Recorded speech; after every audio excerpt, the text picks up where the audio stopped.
घर में आई ढेर सारी कैरी, जिससे आधे से मम्मी ने बनाया आम का बहुत ही स्वादिष्ट अचार और आधी बची हुई थी तो मैंने इससे बनाई ये गटागट, जो कि स्वाद और सेहत से भरपूर है। आप इसे एक खाएंगे ना तो इतना ज़्यादा स्वादिष्ट लगेगी, बनाते ही ख़त्म हो जाएगी। और इसकी सबसे अच्छी बात कि आप इसे साल भर तक स्टोर भी कर सकते हैं। और जब भी हाजमा वगैरह गड़बड़ हो दोस्तों, कुछ भी खाने का मन नहीं कर रहा है, डाइजेशन थोड़ा गड़बड़ चल रहा है, तो आप इसे बस एक खाइए, अपने आप ही डाइजेशन बहुत ही अच्छा हो जाएगा, मुंह का स्वाद बिल्कुल बदल जाएगा। तो चलिए फटाफट से इसे बनाते हैं। तो इसे बनाने के लिए सबसे पहले आज मैंने ना 1 किलो कच्ची कैरी ली है और इसे पहले अच्छे से धो लेंगे ताकि इसमें कोई भी गंदगी वगैरह हो तो वो हट जाए। और दोस्तों आप इसे अच्छे से धोइए ताकि ये साल भर तक चल सके। वैसे तो ये बनाते ही ख़त्म हो जाती हैं, क्योंकि इतनी स्वादिष्ट बनती है ना कि बच्चे तो आते जाते इन्हें ऐसे ही ख़त्म कर देते हैं, इवन बड़े भी इसे बहुत चाव से खाते हैं। तो देखिए यहाँ पर मैंने सभी को अच्छे से वॉश कर लिया है। अब इसे अच्छे से सुखा लेंगे। तो जब तक मैं इसे सुखा रही हूँ, जाके आप मेरे चैनल को सब्सक्राइब कीजिए। यदि आप अभी तक मेरे चैनल पर नए हैं, सब्सक्राइब नहीं किया है, तो ऑल बटन पे ज़रूर क्लिक कीजिए, वीडियो को लाइक एंड शेयर कीजिए और कमेंट करके बताइए कि कौन कौन अपने बचपन में गटागट खाता था। मुझे तो गटागट बहुत पसंद है। बाजू वाले किराने की दुकान पे जाके मैं अक्सर 1 रुपये में 4 गटागट लेकर आती थी। तो देखिए बातों बातों में आम रेडी हो गए हैं। तो इसे अब हम क्या करेंगे, छीलेंगे, जिसके लिए आप कोई भी पीलर का यूज़ कर सकते हैं या फिर आप चाहें तो चाकू से भी इसे पील कर सकते हैं। और अभी मैंगो सीज़न चल रहा है तो मैंने दोस्तों मैंगो से ढेर सारी रेसिपी बनाई है, जैसे कि मैंगो का खट्टा मीठा अचार, इंस्टेंट अचार और मैंगो और लहसुन का अचार भी मैंने बनाया है। ढेर सारी रेसिपी हैं दोस्तों, आप चाहें तो उन्हें जाके चेकआउट कर सकते हैं, जिसकी लिंक मैं डिस्क्रिप्शन बॉक्स में दे दूँगी। और आप सभी का बहुत बहुत धन्यवाद जो आपने मेरी आम के अचार की रेसिपी को इतना पसंद किया। तो देखिए अब हम क्या करेंगे, इसी तरीके से ना सभी को पील कर लेंगे, छिलका अलग कर दीजिए। और आज जो सारे मेज़रमेंट हैं मैंने 1 किलो कैरी के हिसाब से बताए हैं। तो दोस्तों यदि आप इसे कम मात्रा में बनाना चाहते हैं तो उस हिसाब से आप मेज़रमेंट कर सकते हैं, वो भी मैं आपको आगे बताऊंगी। तो वीडियो में बने रहिए, बार बार स्किप मत करिए। तो चलिए अब क्या करेंगे, इसे छोटे छोटे पीसेस में कट कर देंगे। बेसिकली अब हमें क्या करना है, इसका हमें पेस्ट बनाना है। तो आप इसे छोटे छोटे पीसेस में रफली कट कर दीजिएगा, कोई बहुत ज़्यादा आपको इसमें मेहनत करने की ज़रूरत नहीं है। और इसकी जो गुठली है वो आप अलग कर दीजिए, और जो गुठली के आसपास कड़क वाला पार्ट होता है उसको भी आप अलग कर दीजिए, उसकी बिल्कुल ज़रूरत नहीं है, क्योंकि जब हम इसे ब्लेंडिंग जार में डालेंगे तो कड़क वाला जो पार्ट है वो अक्सर पिसता नहीं है, तो आप उसे हटा दीजिएगा। इसी तरीके से सारी कैरियों को आप कट कर लीजिए। और अब इसमें जाएगा ढेर सारा पुदीना। तो दोस्तों यहाँ पर मैंने पुदीने को ना अच्छे से सुधार लिया है, इसकी कोई भी डंठल वगैरह हमें नहीं लेनी है, सिर्फ पत्ती पत्ती ही आप लीजिए। ये हाजमे को भी बहुत अच्छा बनाएगी, पेट को ठंडक देगी और स्वाद से तो ये भरपूर होने वाले हैं। तो ढेर सारा पुदीना ज़रूर डालिएगा दोस्तों। इसी तरीके से सभी को आप अच्छे से साफ़ कर लीजिएगा और जो ख़राब पत्ते हैं आप उसे अलग कर दीजिए। और यदि आपके पास ये ग्रीन वाला फ्रेश पुदीना नहीं है तो उस केस में आप 2 से 3 बड़े चम्मच पुदीने का पाउडर भी डाल सकते हैं, और वो भी दोस्तों बहुत ही गज़ब का स्वाद देता है। यदि आपको पुदीना पाउडर बनाना नहीं आता है तो कमेंट करके बताइए, मैं आपको उसे बनाना भी बताऊंगी। और देखिए अभी तो गर्मियाँ चल रही हैं, ढेर सारा पुदीना आ रहा है, मिनिमम 4 से 5 रुपए में बहुत सारा पुदीना आ जाता है। तो हो सके तो ये हरे वाले पत्ते ही डालिए, बहुत अच्छा फ्लेवर देंगे। तो चलिए एक बार इन्हें भी पानी से अच्छे से धो लीजिए ताकि इनकी गंदगी निकल जाए। गर्मियों में क्या होता है ना दोस्तों, बच्चों की होती है छुट्टियां और बच्चे बहुत सारी चीज़ें खाते हैं जो कि अनहेल्दी भी होती हैं, कभी कभी हेल्दी भी होती हैं, जिससे उनका डाइजेशन जो है ना गड़बड़ चलता रहता है। तो उस केस में दोस्तों मैं क्या करती हूँ ना, अपने बेटे को ये पुदीना की पत्तियाँ ज़रूर देती हूँ, कभी तो रायते में मिला के, तो कभी कैरी के पानी में मिला के, तो कभी गटागट बना के। तो आप क्या करते हैं अपने बच्चों की सेहत का ख्याल रखने के लिए, मुझे ज़रूर कमेंट करके बताइएगा। तो देखिए अब क्या करेंगे ना दोस्तों, सारी चीज़ों को ब्लेंडिंग जार में डाल देंगे। तो यहाँ पर सारी चीज़ों को ग्राइंड करते समय आपको पानी बिल्कुल भी नहीं डालना है। आप क्या करें, जो चटनी जार होता है ना छोटा वाला, उसमें ग्राइंड करेंगे तो पानी वगैरह की ज़रूरत भी नहीं पड़ेगी और बहुत ही ज़्यादा ये फाइन पेस्ट बनके तैयार होगा। इसमें बिल्कुल भी लम्स वगैरह नहीं होने चाहिए, इस बेसिक बात का आपको याद रखना है। लेकिन यदि थोड़े बहुत लम्स हो तो आप एक बार इसे छन्नी से छान भी सकते हैं।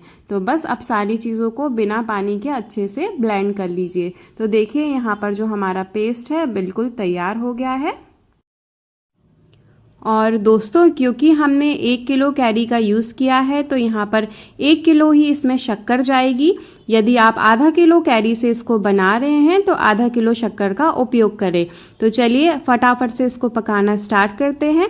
और शक्कर यदि आप खाना पसंद नहीं करते हैं तो गुड़ भी डाल सकते हैं, चाहें तो मिश्री को भी डाल सकते हैं।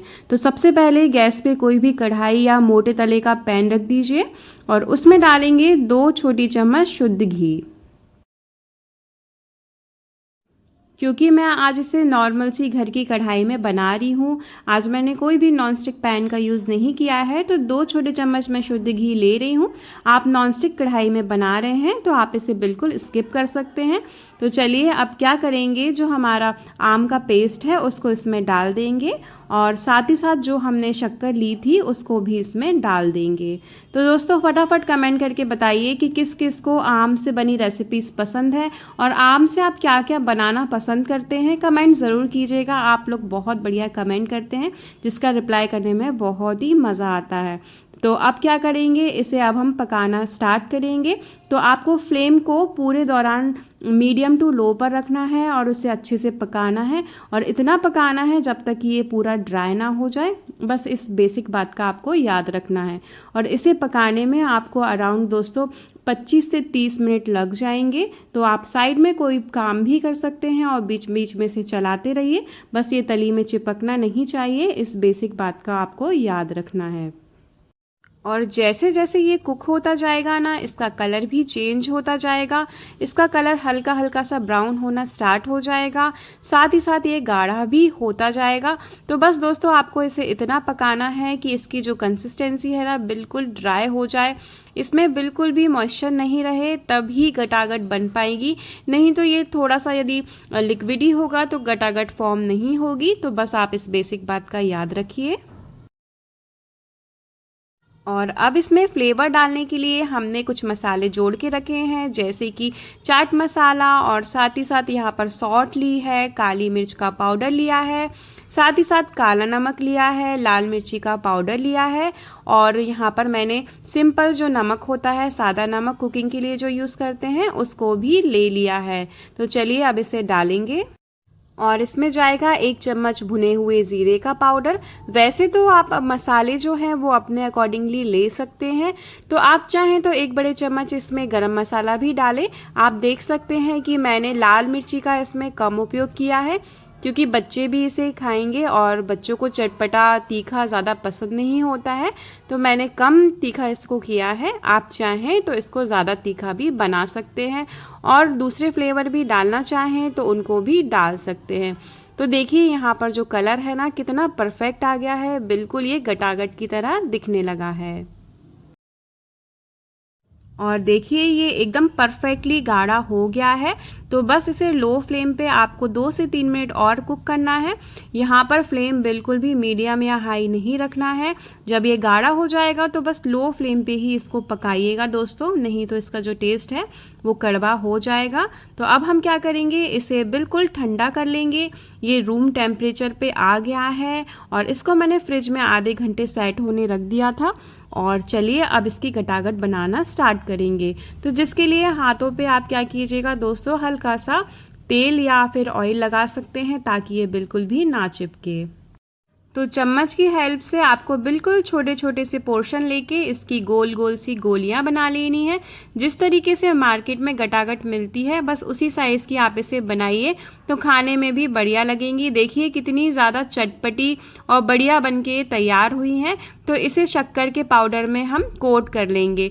दोस्तों आप चाहें तो नारियल के बुरादे में भी कोट कर सकते हैं या फिर बूरा शक्कर जिसे तगार भी बोलते हैं, उसमें भी इसको कोट कर सकते हैं। कोटिंग से क्या होगा, ये बढ़िया भी दिखेंगी और आपस में चिपकेंगी भी नहीं और ज़्यादा लंबे टाइम तक चलेंगी। तो इसी तरीके से बाकी सारी गटागट बना के तैयार कर लीजिए।